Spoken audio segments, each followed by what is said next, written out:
Good afternoon, it is Clarissa Montero in good company as usual. Julian in the house. Hey guys.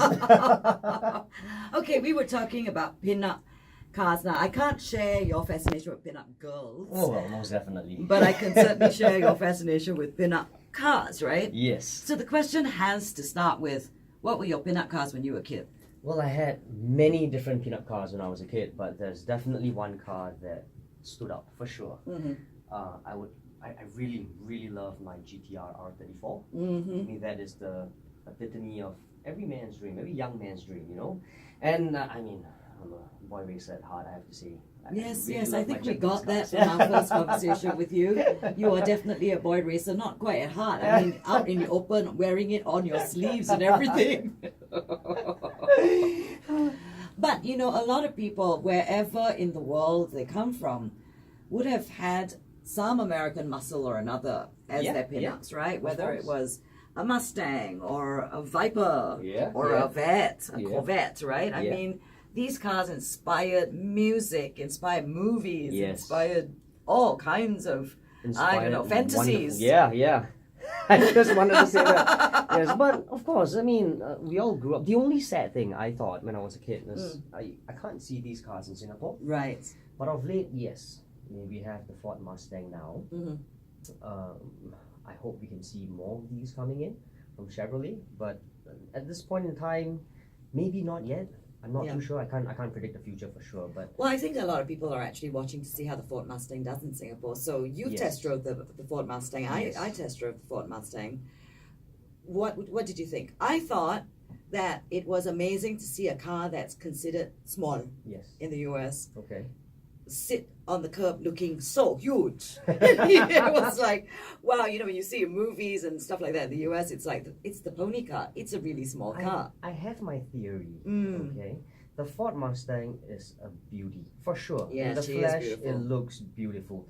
She's like Maria Sharapova, for example. If you give her some respect, the car will respect you. But if you decide to take advantage and disrespect the car, she'll give you one backhand swing, she'll break your neck. I can't relate because I have to admit, no girl has ever given me a backhand. Oh, don't even get me started on that, man. Don't even get me started on that. You, on the other hand, probably have been... Okay, never mind. We won't go there. We're talking cars. But there were also other cars that inspired pin-up status for us. I mean, for me, it was the Italians. They were racy, they were handsome, they were sexy. Yes. Right? Yes. But back when I was a kid, which should be aging me right now, is the Italian that made the posters the most were the Italians that wanted to kill you. The Lamborghini Countach and stuff like that. These cars wanted to kill you, right? These cars will dry your pockets. That too. Quick. Yes, real quick.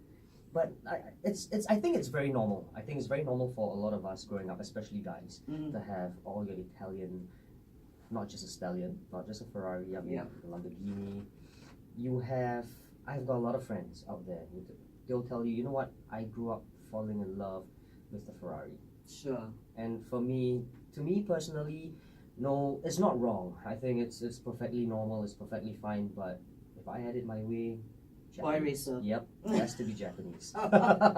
Okay, so let's talk about the boy racer cars for a minute. Okay. I'm not that familiar with the boy racer cars. What are they? Japanese high performance cars. Like the Honda Type R? Yes, you can have the Civic Type R. You can have the Subaru STI. That was, I think everyone knows about that.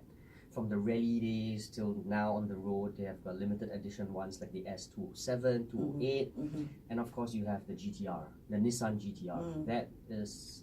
I actually, when the GTR came out, when was it? It would have been, what, 3, 4, 5 years ago now? Yeah, when it first came out, I happened to be at Nissan and I looked at it and I went, wow, this car is so pretty. It's really very pretty. I look at the 350Z and then I look at the GTR and I go, wow, man. That big difference.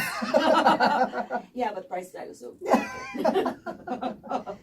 But yes, actually, to be really honest, I mean, I'm driving my Civic Type R now. I really wanted to get a Subaru STI. Really? To me, that was a car that I told myself, I have to own this car once in my life. I want it really, really badly. I don't know what changed my mind. I looked around and I realized, you know what? I still want to be a Honda boy. Honda boy? Yeah. Can't yeah. let go of your youth love. Yeah. That's why. Somebody's got to be in the corner. Maybe your Well. girlfriend going, you're not 20 anymore. Yeah. And she comes to me and says, you know what? I think you love your car more than you love me. Of course you do. Well, I'm not going to deny that. She's not listening. She's right not now. listening. That's fine. It's all Of good. course you do. And any woman who realizes that their man loves their car in all likelihood more than they love you is good. It's good. Yeah. There's nothing wrong with that. I know for a fact my husband loves his car more than he loves me. It's fine. You come to terms with that. I've come to earlier? terms with it. It's Yeah. fine with me, and there are ways to make him pay for feeling that way. And it's fun. No, honestly, I mean, to have all these posters on the wall, it brings back memories. You know, you grew up having posters like these on the wall, and then now that I'm all adult, I have my own place and stuff, and I still want to have these posters up. Actually, I've graduated from those posters out of magazines that I used to, and I actually have now beautiful paintings of beautiful photography of famous photographers, Yes. versions of some of these cars, and that's art to me. I do. I'm not kidding. But no, seriously, I would love to have more, but I cannot afford constant naggings. Okay, well, but So. she's not listening, and we know this. We're talking to Julian Koh from sgCarMart about the cars we dream about. So, what are your? Let's narrow it down. 5 of your pin-up cars today. What are your ultimate pin-up cars? Oh, like I said, the R34 is definitely at the top of my list. Definitely. I want my GTRs. R35 as well. It's not just the 34. I want my 35. I'm not such a big fan of the 33, but well, I mean, to each his own, I guess. I don't really have an Italian favorite per se. They are good, undoubtedly. I've tried some of them, and they are amazing, amazing. But still, like I said, I'm a boy racer at heart. I want my Type R. I want my STI. These are the ones that I want all over my wall. It's the kind of car that people will come to you and say, oh, you know what, you're such a poser. I don't even understand is it because Paul Walker drove that car in Fast and Furious? This is the stuff that I get. And I say, no, this is the stuff that I grew up with even before the movie Fast and Furious came out. Right. Still, I'm proud of being someone who is in love with all the Japanese cars, because I don't just want to be in love with the Mustang, even if it's good, or the Viper, or the Corvette, or Ferrari for that matter. But not all dream cars, because I always believe that most dream cars are unaffordable, and that's usually the case. But I think it's important to have a set of dream cars that you can actually attain, something that's affordable. Your affordable dream cars. Yes. Okay. Yes, absolutely. And I'm proud to say I'm driving one now. So you're giving what you're basically given me is your affordable dream list. Yes. Okay. Well, even if it's unaffordable, it's still gonna be the same list. Really? Okay. You say. Yeah. Okay. With Matchbox cars when I Yes. should have been playing with Barbie dolls.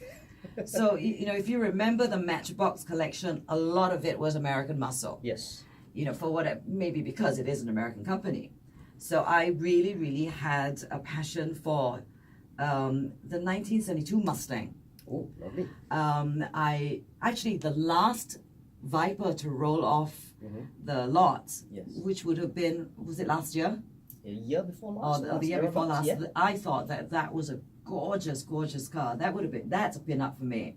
Really? I'll never get to drive her because they're not making them anymore. Yeah. But that was a gorgeous car, and of course the Corvette. She's a movie star. Oh, You've gotta drive a Corvette once down the Pacific Coast Highway. Once in your life. Windows down, top down. You've gotta experience what it must have felt like to be a movie star, Pacific Coast Highway as the sun is going down, and then just pretend you're in a movie set. But then the camera's looking at you and you're just pretend, looking ultra cool, whatever. You've got to do that at least once. But I don't know about owning these cars on a day-to-day basis. So if you're talking about my affordable dream car list, actually, to be honest, I would have Subarus on there. I would have Hondas on there. One of my favorite cars of all time that I've owned was my Honda Accord. Lovely. She was so easy to drive. She was so reliable. Yes. And that's and that's it. that's how that is exactly how I love all these cars, because they are reliable. I mean, yes, all cars will always have problems, wear and tear comes into play, but these are the ones that will give you pure happiness. And I say such a big word like pure happiness because not only is it affordable, which means you can actually drive them for real in Singapore. Yes. Second reason being the fact that it being Japanese means you have wonderful aircon, and in Singapore that's exactly what you need. I know. Exactly Yes. I loved my aircon in my Honda. I loved my aircon in my Toyota. I honestly, that's form true. and function. There is a form and function. Okay, but at some point what we are going to have to do is we're going to have a list of the top 8 cars or maybe 10 cars that you and I feel you must drive before you die. Price is not an issue. Whatever they are, whether it's your boy racer Japanese cars, whether it's my racing Italians, whatever, it's the 8 to 10 cars, and we've got to decide this now. In fact, let's decide this now. Is it 8 or is it 10 cars you must drive before you die? 8 is good for me. 10 is still workable. Either or. Okay. Now I'm already playing it in my mind. Yeah, right? I'm already in my mind. I'm already going like, these are the cars that I want. There's at least one classic car on that list that came top of reference for me when I just said it. Okay. And I'm not telling you what it is because we're not doing that today. But really, it's like I'm not talking about super luxury, super performance. It's just the cars that we feel that people have got to have tried. I mean, it could be a Rolls-Royce Silver Cloud. Whatever. Oh, man. You know what I mean. You know what I mean. Yes. So it's got to be something special. It's got to be something that you got to live. That you got to live once moment. But it's a list. Yes. You know what? We should do that. We will do that. We will do a special on the 8 or 10 cars. We haven't decided yet. Yes. You must drive before you die.